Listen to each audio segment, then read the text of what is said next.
Welcome into Raiders Gameday. Amber Theoharis along with James Jones and Eric Allen. So it's a best case scenario for the Raiders. We thought it was they had to either lose to get the first pick or vice versa. They did both. They won the game against the Chiefs in exciting fashion. 8 seconds left to hit a 60-yard field goal from Daniel Carlson and win this one 14-12. They finished with 3 wins on the season, so a 3-14 record. But you saw Pete Carroll's face. It was great to see a win at the end. But more importantly, Raiders now have the first pick in the draft. That's what we wanted. Yeah. What do you think, EA? I think that's really what the outside and everyone outside of the football field was thinking about. And as soon as that Giant game was over, it gave the Raiders opportunity just go out and play, have fun, find a way if you're a younger player trying to gain experience. If you're a veteran player, put some good stuff on film, but try and win the football game. Go out in a positive way and have some pride about what you're doing on the football field. So they were able to accomplish that with a great field goal at the end.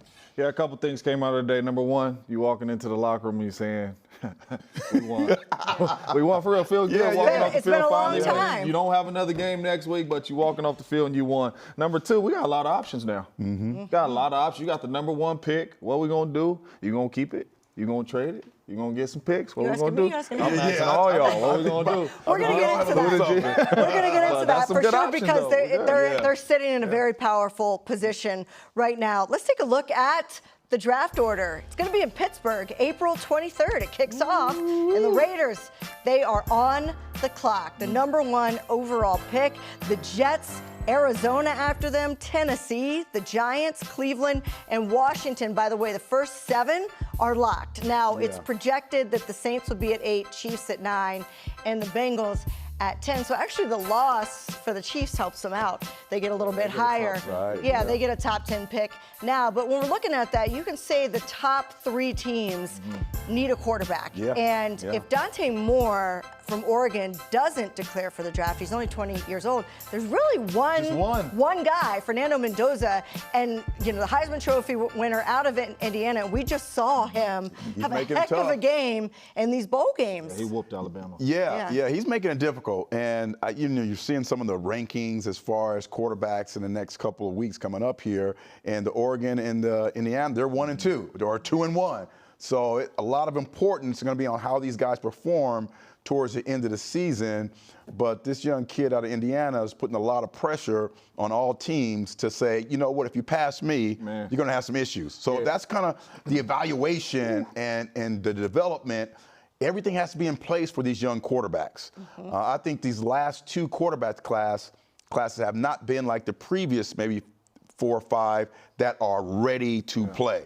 You're talking about Jaden Daniels. That dude was ready to play, So I think this class is maybe a little bit different. They're going to need to be developed, and that's going to be something that has to happen in your organization. Yeah, the way Mendoza walk, talk, bro. I mean, he got everything you want in the number 1 pick and in the franchise quarterback.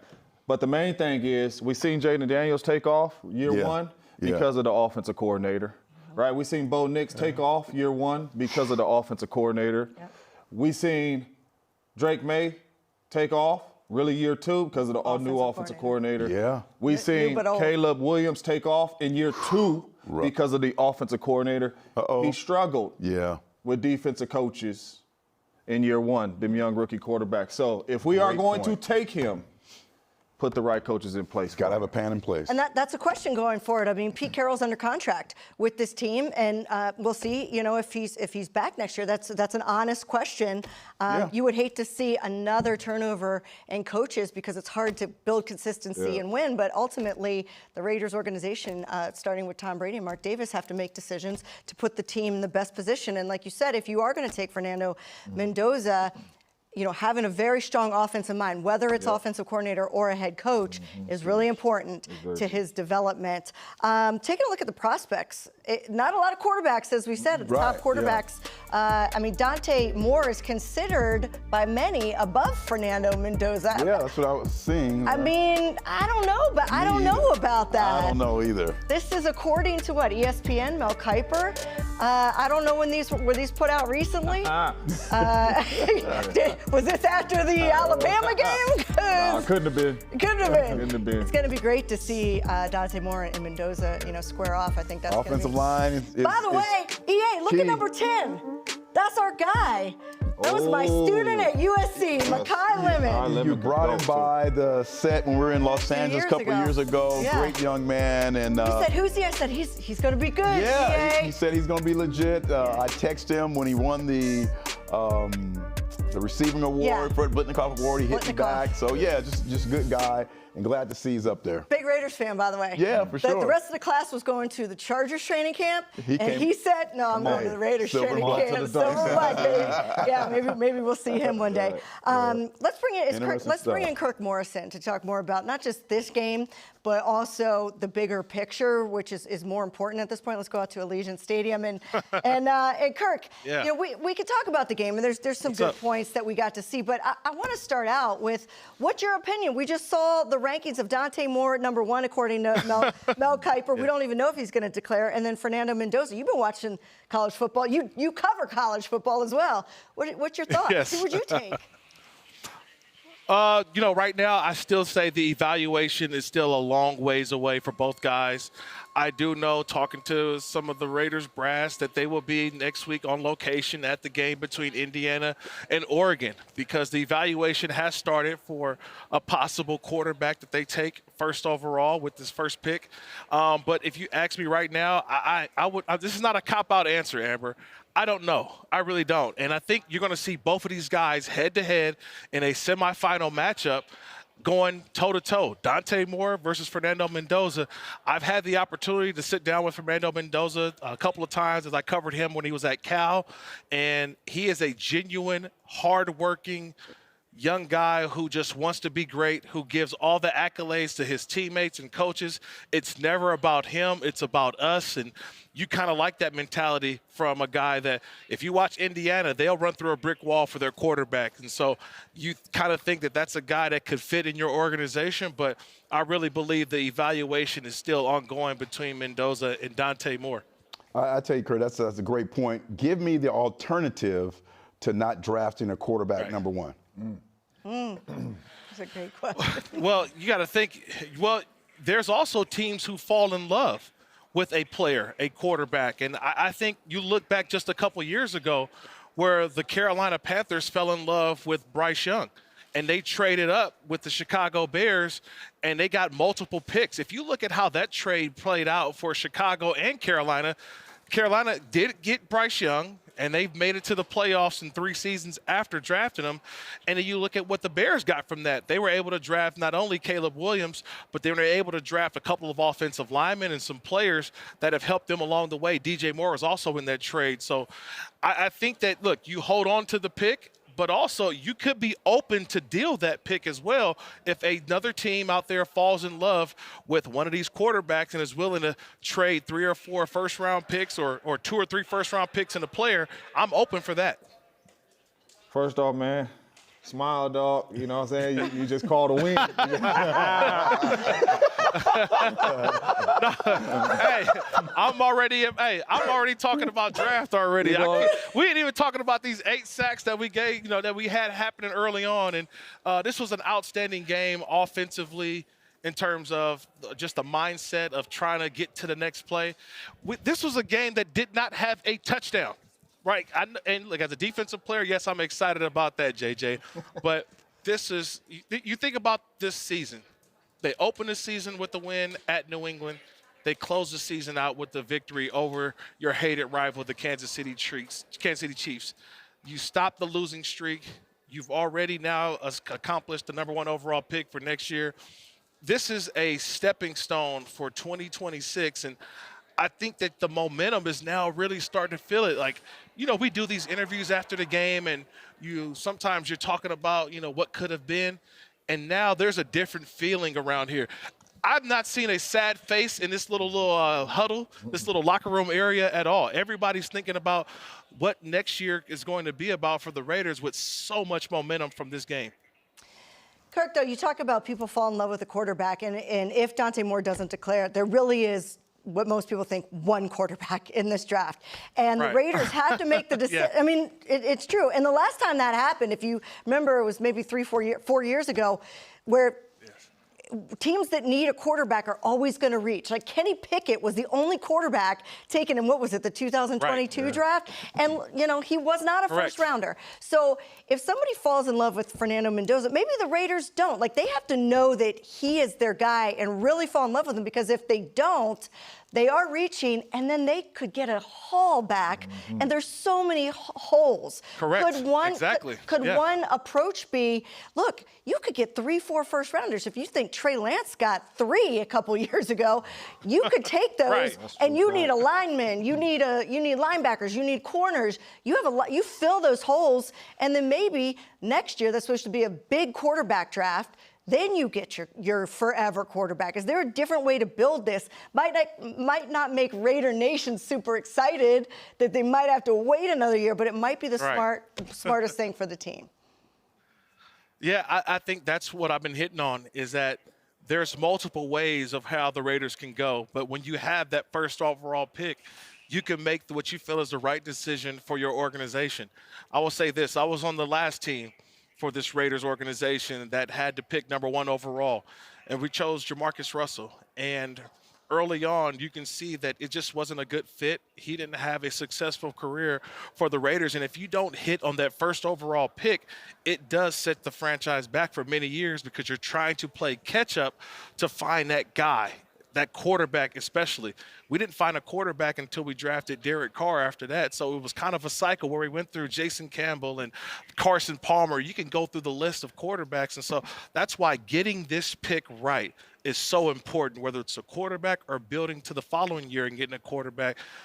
Just the Raiders do hold all the cards, though, and I think that's what the exciting part about this whole entire process. Yeah, it's chicken and egg. Do you get the quarterback now and all the other players later, or all the other players then? Right. Hey, I'm glad I'm not John Spytek. All right, Kirk, thanks so much for joining us. The Raiders, they end up 3-14, but on a good note, as you said, it feels good going into the season and off season. Oh yeah, grab a seat for me next to y'all, because we're going to be talking about this for the next 3.5, 4 months. We're going to be right there in that silver and black studio talking about who the Raiders going to draft.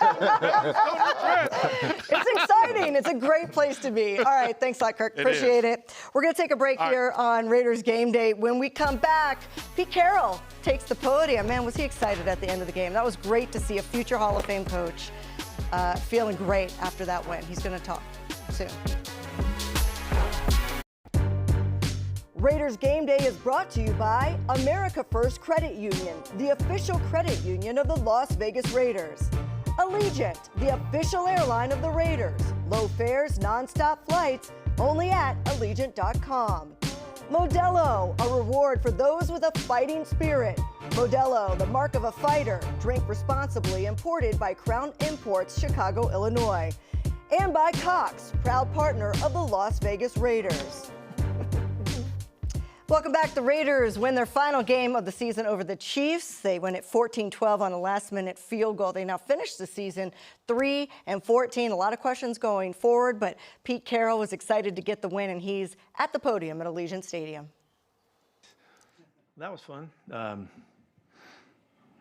There's nothing better than winning on the last play of the game. We're all but, there's a couple seconds left, but it's a great finish for our guys, and you can imagine, I hope, how they feel now that they did something special like that. And, we really wanted to get rid of the AFC West thing. We haven't won in a while, and so we're 1-0. So that was somewhat of an accomplishment in that regard. It's been a long haul. I thought that we played. It was a really tight game, both sides, and it was a defensive game to kind of hang on to and see what was going to happen there at the end. It wound up going through the whole gamut of the game, and defenses had to come through. And our guys had sudden changes, and they did it a number of times again. When we were backed up, we had the fumble off the kickoff return, and there was just a number of really difficult situations that we're in, and the guys never wavered. They just kept battling, and came through and got a win to end the season on a good note. We can't not talk about the kicker. What a great day, man. And the kickoff too, he had just a freaking great day, and to hit 60 yards, and with plenty of room to spare is what I was told, huh? It was pretty cool. So a lot of really good things. It was really positive. We had a lot of fun in the locker room finally. Pete, I know this has been a trying year. Would you like to come back next year, and do you expect to be back? Sure, of course, I would. On that note, That's the question to start with. real quick, Pete, just on that note, there have been some reports that you're considering retirement or walking away. Are those accurate? Nobody's talking to me about that. Okay. I haven't said a word to anybody. Hi, Pete. Oh, here on the right. You had mentioned the other day that you said it's opportunity time. There are a few guys, especially the rookie DTs, that made some plays today. Can you just talk about the guys who seized their opportunities today? Yeah, I thought Charles did a pretty nice job. He played a lot, and that was good on the offensive side. The big guys up front did a nice job. Everybody on the team played today. I think that was a goal, to get everybody on the field, be part of this game. So, I mean, I have to look at the film to really, really comment on individual guys' plays. But I thought there was some guys, in a sense, Tyreek had a big chance today. With Max not playing, and he and Malcolm, I thought they brought a lot of heat. Malcolm had some really good rushes, but Tyreek gets the 2 big sacks and one for a safety. It was fantastic. I think we had 8 sacks today, which is huge. It's a huge accomplishment. And in a tight game, you need plays like that. I think we wound up in the plus, did we not? Yeah. See, when you're +1, you win almost 80% of the time. And that's something that's really key to us, the way we try to play it. What else? Talk about the defensive line. Like you said, the season high 8 sacks. Tonka Hemingway had a couple of sacks as well. What does it say about the defensive line today to have that kind of effort, especially without Max Crosby? Yeah, well, they came through, and made big plays. And the sack that Tyree has on the safety was just a perfect freaking sack, and it happens to be for points too as well. But the heat was there, and we had a chance. And the running game, I don't even know what they got on the ground today, but we felt like we were in control of that, so we could cut our guys loose. And Pat and Robbie, got those guys rolling. So it was a nice day for them. Considering how the season went going into this last week, do you think there was a certain player or players that were able to rally the team and really get your message across, or do you think it was just a collective effort? I told you that, again, in this final week in preparation, that the guys just practiced their ass off, and they came every day and worked hard and competed and had fun and battled. And, we had guys, matching up all the way through the week, and that makes them have to compete. And they did a terrific job of carrying it to the game. And it was a very solid game for us. It wasn't explosive on offense, but it was really solid. And unfortunately, they got a couple balls off us, but no, they got the one pick they got, but the other side of the ball just kept matching it up as well. So it was just a really good all-around game for us. Pete, obviously, Ashton didn't get 1,000 yards. But yeah, we were trying. We were trying. We were on it, man. But could you assess his rookie year? Because certainly there were a lot of flashes to make you think his future. Yeah, thanks for asking. Because we need to talk about it. I thought he had a great year. I think he maximized the opportunities that he had. He came through in so many ways. It just shows you the not just the toughness, but the endurance too. He played all year long. He was running fast in practice this week. Sometimes by the last game of the year, guys are really unable to. He was just rock solid. He's such a tough guy. There's a couple really good hits he had carrying the football. He's really physical. These guys know it too. They respect the heck out of him, and they know what he is and who he is, and he just keeps coming back day in and day out being the same guy. Great attitude, great mentality, and really determined to be at his best. You can't ask for anything more than that. And so he already is emerging in this club, and he'll be a long-time leader on this club. Pete, aside from wins, losses, and injuries, what was the most challenging part of this season? The most challenging part was to maintain the mentality that we're trying to teach and stand for when you don't have the rewards of the wins. I don't think I've ever coached as hard as I did this year, and I had to. We had to keep coming back and keep finding ways to keep our mentality together and keep pushing it, practice and preparation when there wasn't anything to show for it. It was fun as hell, but we were able to carry that mentality through this whole season with so few rewards, and in terms of the games, and so I'm pretty impressed by these guys that they hung, and appreciate the hell out of how they were able to keep coming back and staying with the message and bringing the love for our teammates and all the things that we asked them to do, and we were very consistent with that. We just didn't get our wins, so. I imagine when we come back and put it all together again, and we get better, and we have more competition, and the roster gets harder to make, and all that. There's a good foundation of mentality for us to go forward. Pete on your left here. We got an extended look at Aiden, at least in a game situation. What did he show you today? He was very poised. He handled all the situations. He controlled the line of scrimmage with protection checks against a difficult defense. That they did mix it and they came after us. He was really cool. He had a couple good thoughts during the game too. Maybe we could do this or do that. So he was in that mode as well. He wasn't just out there just holding on. He was out there playing. And the big throw he makes to Mike on the seam route, the setup of the field goal, that was a gorgeous, well executed play. And he had to throw it. Mikey had to run it and catch it and finish it. But I think that's as clutch as you can get in the moment. And he came through in a big way. Thank you, Coach. Okay. All right, a lot of tough questions for Pete Carroll. So much to be determined as we go into the offseason, but it is a win as they win this one 14-12 over the Chiefs to finish the season with 3 wins. We're going to take a break here on Raiders Game Day. When we come back, Jason Horowitz joins us. Always a good time giving us some perspective of what the future holds for the Raiders.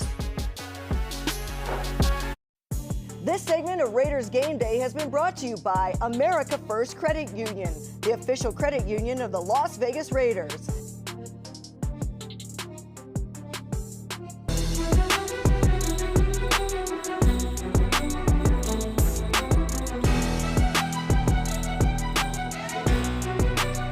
Welcome back to Raiders Game Day. The Raiders in the 2025 season in a position of power as they have the #1 overall pick in the draft. That is a lock. And now all of the discussion of what they should do begins. And to talk more about not only what happened in this season, but looking forward, let's bring in Jason Horowitz, who called a win. Hey, we told you we were going to have you on after a win. And you made it. That's fly.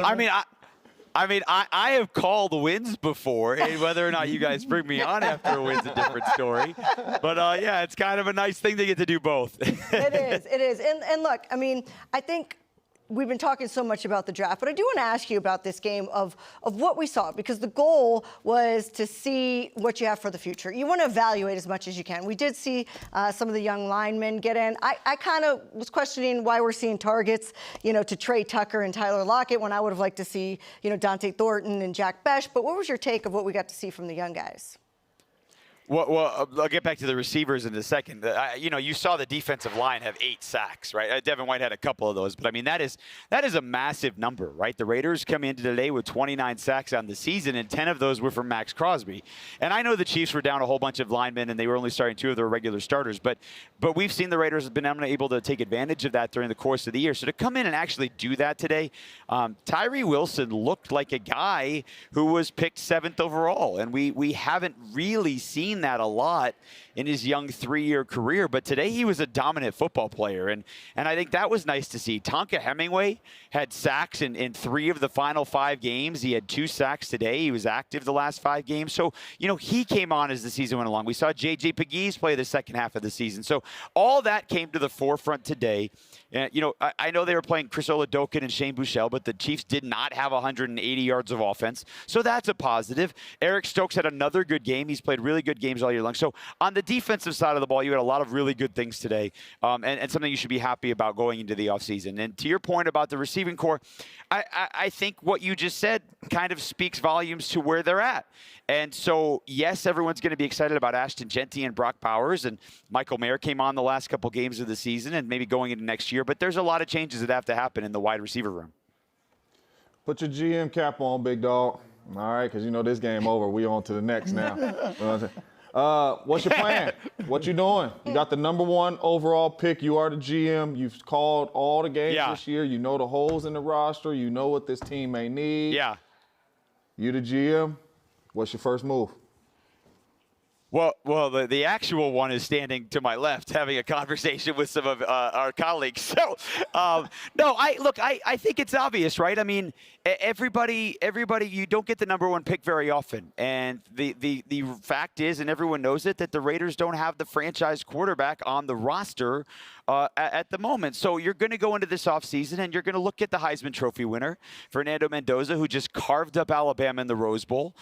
This staff has looked at him at various times throughout the course of the year. I'm sure there were guys at the Rose Bowl last week or this past week. So you have some of that. You don't know all the players who are declared yet. The guy he's going to play in the semifinals, Dante Moore, a lot of people have talked about him for a very long time, but he doesn't have 20 career starts in college. from UCLA to then Oregon. But you're going to get a head-to-head comparison for the second time this year because Indiana went to Oregon and beat Oregon at Autzen Stadium in October. So you're going to get that head-to-head comparison to look at on a neutral site this coming week. So you're going to have those two guys. But the reality, JJ, and we all understand about if you don't have a quarterback, you're going to need a lot to work on. But this offense has holes, a lot of them, right? The offensive line gave up, I don't know what the number was today, but 2 or 3 more today. So we're talking about 63, 64 sacks this year. So that has to get fixed. We just talked about the wide receiving core, whether you're doing anything with that at the number 1 pick or trading back. These are all things that this front office is going to have to look at over the course of the next 3.5 months. Yeah, without a doubt, Jay. Coming up to this last couple weeks, I thought we saw maybe the best version of Ashton Jeanty the last couple weeks. Coming into that time, I thought it was an incomplete grade. What kind of grade are you giving Ashton this year? I mean, toughness is A+.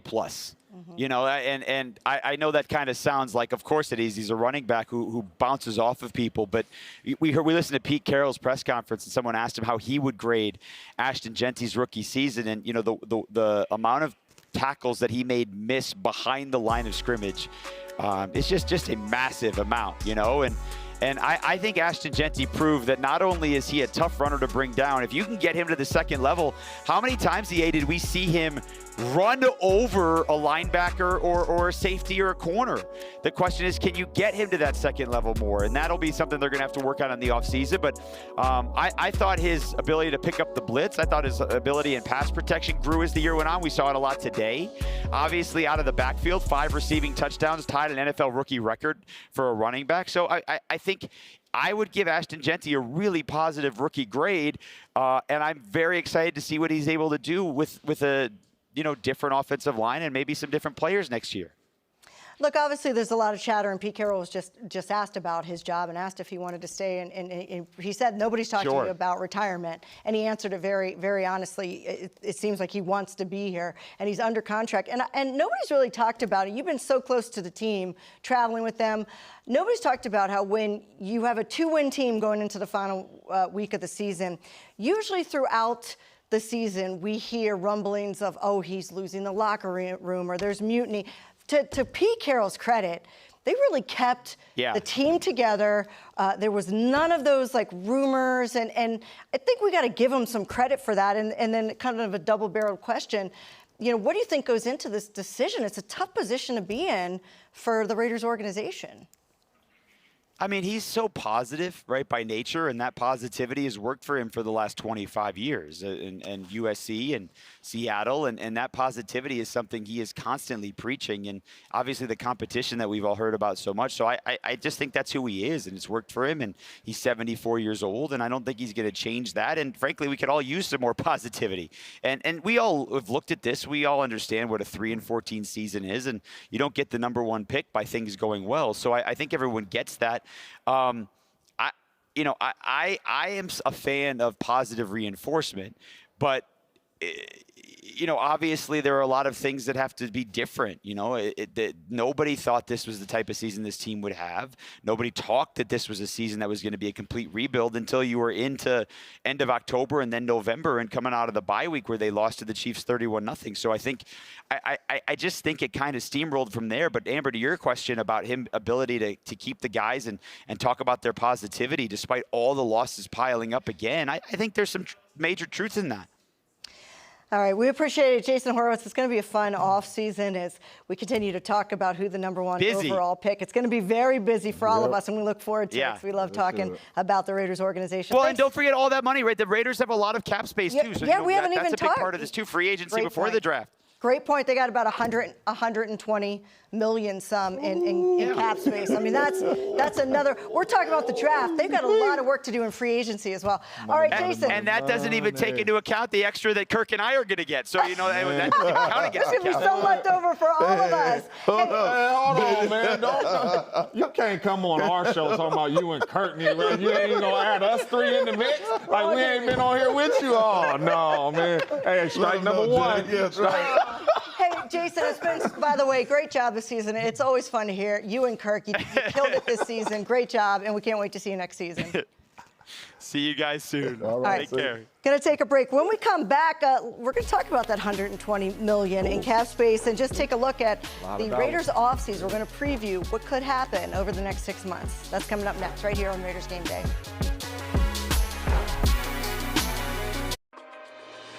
Intermountain Health understands that life can be a challenging game, and mental wellness is vital to our overall health.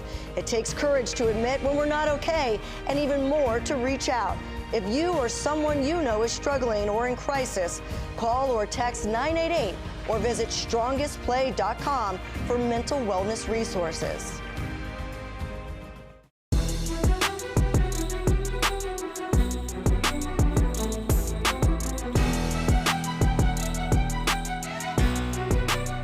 Welcome back to Raiders Game Day. So the season is in the books for the Raiders. We look ahead now to what to expect in the offseason, and not just number 1 overall pick, but a lot of money. A lot of members of this team will be free agents. So we'll get to all of that. Are you stretching? Are you okay? You said 120 mil? Yeah, you stretching.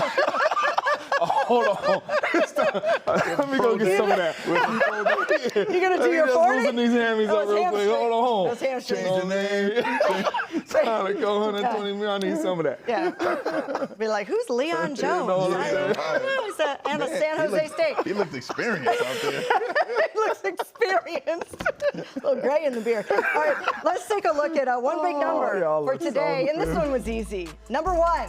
Yeah. And the Raiders have the first overall selection in the 2026 draft. This is the first time, as Kirk mentioned, since 2007. So as Jason said, it does not come around very often. That's almost 20 years. He needs to be a franchise-altering player. Yes. Like the number 1 pick You can't in the miss on National it. Football League. That's what I'm saying, Ian. Yeah, You gotta it's know. huge. You gotta know he's your guy. You can't just take him because he's the best quarterback in the draft. And he's got to be your quarterback. Right, but you have to have the right people in place to help him reach that level. Yeah. Right, because when we get here, we all gonna need some, twisting and turning. We need somebody who's gonna be able to develop whoever this person is. Because if he's an offensive tackle, he needs to be a 12-yard starter. Yeah. And, in the Pro Bowl and all Madden and all that stuff. Whoever is picked number 1 needs to be like I said, a franchise-altering football player. Did you too? Because y'all my dogs. I love y'all to death. Y'all my homies. Okay. Did y'all see our quarterback play this year? Yes, we were there. Yeah. Yeah. We got to take this kid number 1 overall. We passed for 86 yards today. That's just today. We have to take this dude number 1 overall. And the main reason why I say that is Myles Garrett is a franchise player. We all agree, right? Yeah. He just broke the sack record. Yeah. They picking in the top 10. So you can have a great offensive tackle, a great pass rusher, and they could be franchise stones for the next 20 years. But it ain't going to turn into wins like this. You get what I'm saying? I got you. So for me, I seen 86 yards today. Yeah. And I seen our quarterback play all year long. We got to take this. And this decision has changed within the last half an hour for you, right? Yes. When I was talking and I looked like that and seen the 86, I said no. Yeah, but all teams that have quarterback. selected quarterbacks number 1 throughout the years, they needed a quarterback, right? Yeah. They didn't all work out. That's my point. Just because you need one doesn't, like Johnny Manziel. Wasn't he a Heisman Trophy winner? Trevor Lawrence was number 1. He didn't play well, and he's kind of borderline still until this year. But it depends on some coaching, though, Amber. Yeah. That's all of that's your point as well. Like it all matters. All right, I want to take a look at some of the number 1 picks and what had to happen to get them. Let's take a look at, like, for example, Bryce Young was taken by the Panthers 2 years ago, and oh my God. Yeah, that's who the Bears. Look what the Bears had to give up. That's a lot. Oh, so I'm sorry. The Panthers had to give up, and the you're Bears saying received. so you're saying if the Raiders can get what the Bears got, That's my point. you would think about Dillon. I think they're going to get more than that, by the way.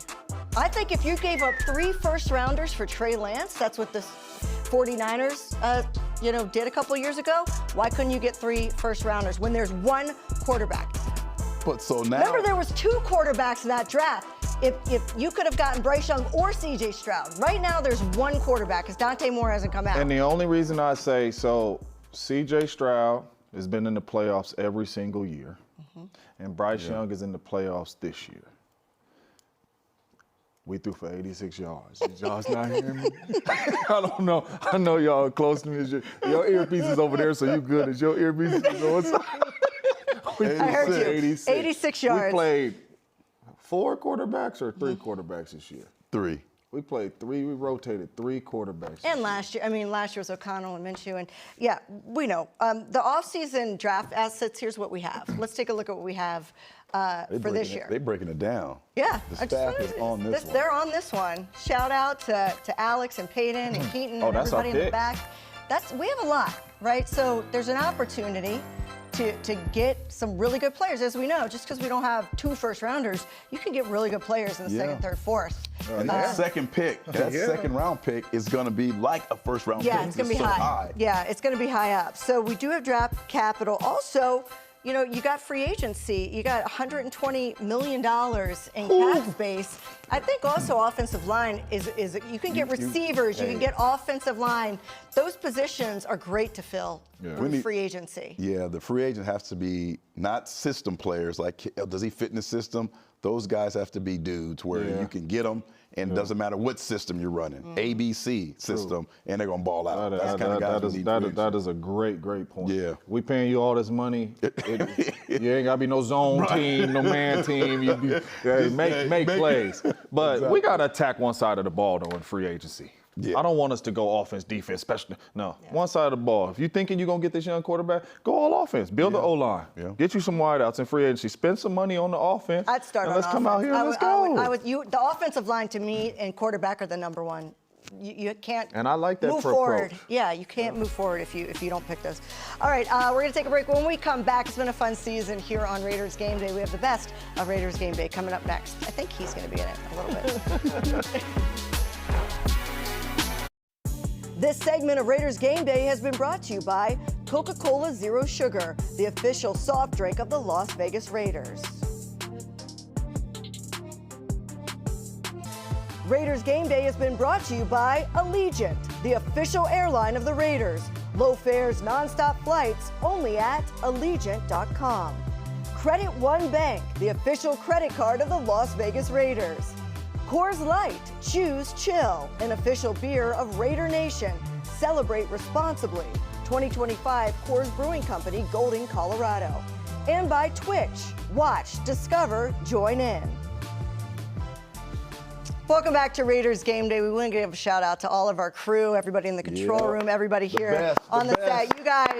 You guys really make this possible for us. They're all looking at us. You guys can't see them right now, but shout out to Alex, who's been new to us this year and has really killed it on this show producing, and of course Peyton and Keaton are the producers who do so well as well. So we want to give them love. But you know what? These two, for me, 2 of my great friends in the world, and we've had a lot of fun over the past 4 seasons now. That's right. And here's a look at some of the fun we had this year.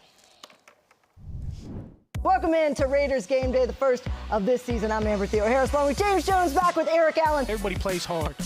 Hey, Max. Shout out, Max. We're competing our off on, our tight room's like the best in the NFL. I mean, love coming into work every day and hanging out with those guys. My low center of gravity definitely helps me make plays. I can relate. You don't play linebacker no more, so smile. Toughest question of your life coming at you right now. You ready? Yes. Linebackers don't wear sleeves in the cold. What you got that puff coat on for? I think it's fine. Is it like the 90s starter jacket? Hey, somebody was going to win today. We got to pan the camera down. If you have matching Timberlands, I know you're I know you're not. Oh, yeah, I got. He got the chains on. He got the chains on his feet. Okay. Hey, play it outside, bud. Outside. That's why you in the Hall of Fame. That's to the house. That's to the house. Bam, and that's how you finish it off. That's right. Listen, man, I ain't the smartest man in the room. I don't claim to be. Yeah, you are. Yeah, you are. We can either go out or we can cross his face. And as you can see, he put a little bit of that season on there. That Lawry's, none of that salt pepper. He put that Lawry's on there and gave that. This is a big time run on a DB. And he gave him a little bit of that. I love that. JJ's so frustrated, he ripped his sleeves off in the middle of the game. Oh! My arms may look all right, but my belly, they don't look like that. Yeah, I seen Phillip Rivers come back. Oh, okay. And I said, I'm finna show him what I'm working with. That's right. You know, you're gonna get a contract. Hey. Happy birthday. All right. Our Hall of Famer. Oh, thank you. Happy birthday. All right. Look, he got Light the torch. That's him, light the torch. About James Jones. You can't even see me. Look at that. Oh, Amber, you laughing, huh? Oh, that's funny, huh? We'll see you guys next time. Goodness. Hey, you could not see me back there. I'm glad you're rocking the shirt today, too, man. You know what I'm saying? Hey, you know what I'm saying? Look at represent, man. It's almost been a year. Man. Look at young EA. Oh, I there. know. You know what Got the waves Got and the stuff. waves and stuff going You know what, on. EA, that was one of the highlights of this year was back in July and early August when you got inducted to the Hall of Fame and having a chance to see that. And we were just so proud of you being one of our teammates now. That was really cool to see. Yeah, I'm glad everyone got to be there and for a great moment. Yep. Yeah, no, we got to get JJ in the Hall of Fame. We got to get him in there. Or at least light the torch. At least let's start with lighting the torch. That's all I want, you know. Yeah. Y'all my dog's Hall of Fame, that's pushing it. Let me hit the button. Packers Hall of Fame. Packers Hall of Fame, for sure. All right. It's been fun hanging out with you guys. We're gonna take a break. We do have a little bit more for you when we come back right here on Raiders Game Day. Stick with us.